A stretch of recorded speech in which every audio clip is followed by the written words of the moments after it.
എന്റെ ഭാരതം യേശുവെ അറിഞ്ഞിടട്ടെ, എന്റെ യേശുവിൻ വചനം കേട്ടിടട്ടെ, രക്ഷയിൻ മാർഗം ഗ്രഹിച്ചിടട്ടെ, ഏവരും യേശുവെ വണങ്ങിടട്ടെ, രക്ഷയിൻ മാർഗം ഗ്രഹിച്ചിടട്ടെ, ഏവരും യേശുവെ വണങ്ങിടട്ടെ.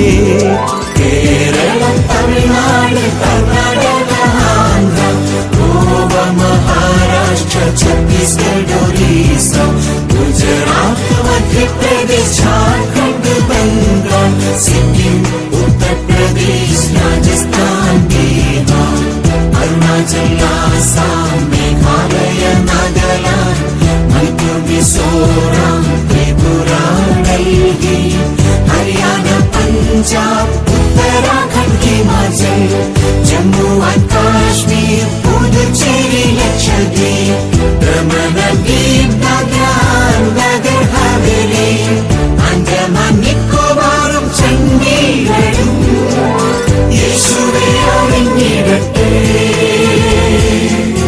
യേശുവിനായി തീരട്ടെ. ഞങ്ങളെ പ്രചോദിപ്പിക്കണമേ. ജ്ഞാനം കൊണ്ട് ഈ സമൂഹം നിറയട്ടെ, അഭിഷേകം കൊണ്ട് നിറയട്ടെ, കർത്താവിന്റെ ശക്തി കൊണ്ട് നിറയട്ടെ.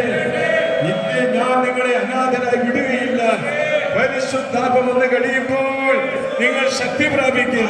ജെറൂസലമിലും യൂദയായാലും സമരയായാലും ഭൂമിയുടെ അതിർത്തികൾ വരെയും നിങ്ങൾ എനിക്ക് സാക്ഷികളായിരിക്കും. സംഭവിക്കട്ടെ.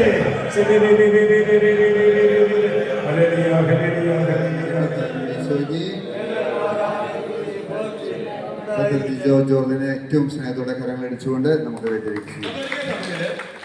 ഏറ്റവും അധികം മരിച്ചുപോയ ആളുകളെ ഉയർപ്പിച്ച ഒരു വിശുദ്ധന്റെ പേരാണ് വിശുദ്ധ പാട്രിക്. അത് അയർലൻഡില് സുവിശേഷം പ്രസംഗിക്കാൻ ചെല്ലുമ്പോൾ അയർലൻഡിലെ മന്ത്രവാദികള് അവരുടെ മന്ത്രവാദ ശക്തിയാൽ കുറെ പാമ്പുകളെ സൃഷ്ടിച്ചു. എന്നിട്ട് ഈ പാട്രിക് എന്ന് പറയുന്ന വൈദ്യന്റെ മുന്നിലേക്ക് പാമ്പുകളെ തുറന്നു വിട്ടിട്ട് പറയാണ്, നിങ്ങളുടെ യേശുക്രിസ്തുവിന്റെ ശക്തി കൊണ്ട് ഈ പാമ്പുകളെ താർക്കാങ്ങി ഞങ്ങളെല്ലാവരും യേശുക്രിസ്തുവിൽ വിശ്വസിക്കാൻ തുടങ്ങി. ഈ പാമ്പുകളെ നോക്കിയിട്ട് ലൂക്ക 10:19 ഇതാ പാമ്പുകളുടെയും തേളുകളുടെയും ശത്രുവിന്റെ സകല ശക്തികളുടെ മേൽ ചവിട്ടി നടക്കാൻ ഞാൻ നിങ്ങൾക്ക് അധികാരം നൽകിയിരിക്കുന്നു, ഒന്നും നിങ്ങളെ ഉപദ്രവിക്കില്ല എന്നാണ് പറഞ്ഞത്. ഇന്നും അയർലൻഡ് എന്ന് പറയുന്ന രാജ്യത്ത് ഒരു പാമ്പിന്റെ കുഞ്ഞു പോലും അവിടെ ഇല്ല എന്ന് പറയുന്നു. അന്ന് ഈശോയുടെ നാമത്തില് കുരിശു വരച്ച് പ്രാർത്ഥിച്ച ആ വിശുദ്ധന്റെ പേരെന്താണ്? അയർലൻഡിലെ 2 ചെറുപ്പക്കാർ കൂടി ഒരു തീരുമാനം എടുത്തു, നമുക്ക് ഈ പാട്രിക്കിന് ഒരു പണി കൊടുക്കാം. അതായത് നീ മരിച്ച പോലെ കിടക്കണം, ഞാൻ എന്നിട്ട് പാട്രിക്കിനോട് പറയും എന്റെ കൂട്ടുകാരൻ മരിച്ചു പോയി എന്ന് പറയും. അപ്പൊ പാട്രിക്ക് ഒന്ന് പ്രാർത്ഥിക്കും, നീ ചാടി എഴുന്നേക്കണം. അപ്പൊ അങ്ങനെ നമുക്കൊരു പണി കൊടുക്കാം. അങ്ങനെ ഒരാൾ മരിച്ച പോലെ കിടന്നു. കൂട്ടുകാരൻ ചെന്ന് പാട്രിക്കിനോട് പറഞ്ഞു, എന്റെ കൂട്ടുകാരൻ മരിച്ചുപോയി. പാട്രിക്ക് വന്നിട്ട് പ്രാർത്ഥിച്ചു, അയാൾ ശരിക്കും മരിച്ചുപോയി, അവിടെ തീക്കളിയായില്ലേ.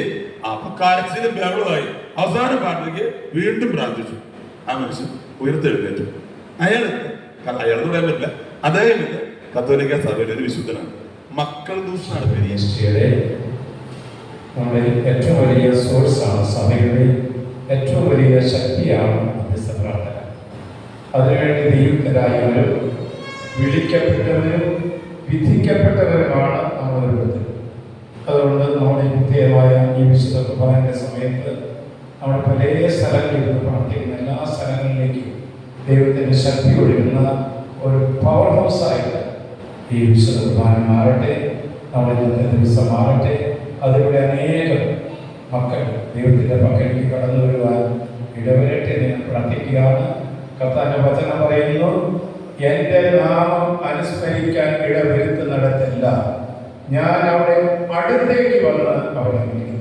ഈ അനുഭവം എൻ്റെ നാമം അനുസ്മരിച്ചുകൊണ്ട് ഇരവും രാവും പകലും ഇരുന്ന് പ്രാർത്ഥിക്കുന്ന നമ്മുടെ പക്കലേക്ക് ദൈവമായ കർത്താവ് കടന്നു വന്ന് നമ്മൾ പറഞ്ഞ ഇപ്രകാരമാണ്, എൻ്റെ നാമം അനുസ്മരിക്കാൻ ഇടവരുത്തുന്നിടത്തല്ല ഞാൻ നിങ്ങളുടെ അടുത്തേക്ക് വന്ന് നിങ്ങളെ അനുഗ്രഹിക്കും.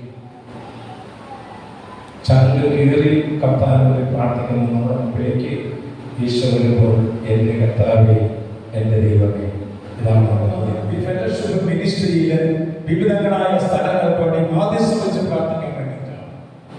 എന്ന് പറഞ്ഞാൽ വചനത്തിന് താല്പര്യം ഉണ്ടായിരുന്നിട്ട് വചനത്തിന് പോകാൻ പറ്റാത്തവർ അവർക്ക് വേണ്ടി പ്രാർത്ഥിക്കുക.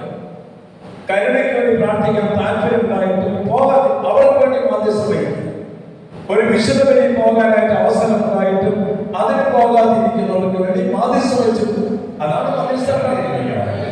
നമുക്ക് ജോലി തിരക്കുകളൊക്കെ ഉണ്ടായിരുന്നിട്ടും അതിനിടയിൽ നിന്ന് വന്ന് നമ്മുടെ വിവിധങ്ങളായ നിയോഗങ്ങൾക്ക് വേണ്ടി പ്രാർത്ഥിക്കുന്ന ഒരു സമൂഹമാണ് ഫെലോഷിപ്പ് മിനിസ്ട്രിയിൽ നമ്മൾ നിർവഹിച്ചുകൊണ്ടിരിക്കുന്നത്. നമുക്ക് ചെറുതോ വലുതുമായിട്ട് കിട്ടുന്നവരായിരിക്കില്ലേ, നമ്മൾ മധ്യസ്ഥം പ്രാർത്ഥിക്കുമ്പോൾ ഒത്തിരി 5 വർഷമായില്ലേ, 6 വർഷക്കാലം ഈ ധ്യാന മന്ദിരത്തിൽ നിരന്തരമായിരിക്കുന്ന പ്രാർത്ഥനകൾ ഉയർന്നതിന് ശേഷമാണ് ഈ ധ്യാന മന്ദിരത്തിന്റെ നട്ടെല്ലിന് വന്നത്. Hallelujah, hallelujah. ഇനിയും പോരാ, തീഷ്ണതയോടെ മുന്നോട്ട് കയറുന്ന ആളുകൾ എന്ന് പറഞ്ഞു കഴിഞ്ഞാല് കർത്താവിന്റെ അടുത്ത് നിൽക്കുന്നവരാണ്. യേശുവിന്റെ അടുത്ത് നിന്നുകൊണ്ട് ലോകത്ത് നിന്ന് മൺമറന്നു പോയിട്ടുള്ളവർ, തിരുസഭയ്ക്ക് വേണ്ടിയിട്ടും നമുക്കെതിരായി പ്രവർത്തിക്കുന്ന പല തരത്തിലുള്ള സമൂഹങ്ങൾക്കൊക്കെ വേണ്ടി നമ്മളൊരു കൊച്ചുമുറിയിൽ നിന്ന് പ്രാർത്ഥിക്കുന്നത് നാളത്തെ ദിവസത്തെ അത്ഭുതങ്ങളായി മാറും. ഇന്ന് മധ്യസ്ഥ പ്രാർത്ഥനയിൽ പ്രാർത്ഥിക്കുന്നതാണ് നാളെ നമ്മുടെ സഭയിൽ സംഭവിക്കാനിരിക്കുന്നത്. വളരെ ഉയർത്തി ഹല്ലേലൂയ, ഹല്ലേലൂയ.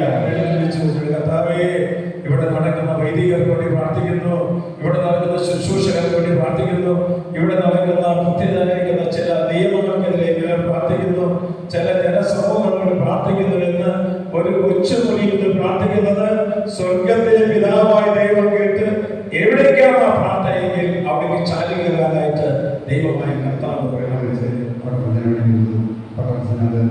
സംബന്ധിക്കുന്നു. ദൈവത്തിന്റെ നിയോഗമാണ്. ഇന്ന് നമ്മുടെ ശുശ്രൂഷയുടെ ശുശ്രൂഷകളിലൂടെ സഭയ്ക്കും ദേശത്തിനും വേണ്ടി കൂടുതൽ അനുഗ്രഹം അഭിഷേകമായി മാറുവാൻ ദൈവം മുൻപേ നിയോഗിച്ചിരിക്കുന്ന വ്യക്തിയാണ് ബഹുമാനപ്പെട്ട സ്നേഹമുള്ള നമ്മുടെ പഠനത്തിന് നേരെ നമുക്ക് കൈ ഉയർത്തി പ്രാർത്ഥിക്കുവാൻ മാത്രമേ ഉള്ളൂ. ഈ നിമിഷം ആ പുരോഗതിന്റെ അദ്ദേഹത്തെ കുറിച്ച് ദൈവത്തിന്റെ ജ്ഞാനം അറിയുവാനാണ്, ദൈവത്തിന്റെ അഭിഷേകം അറിയുവാനാണ്. ഈ ആലയത്തിൽ പറഞ്ഞു പറയുന്നത് പോലെ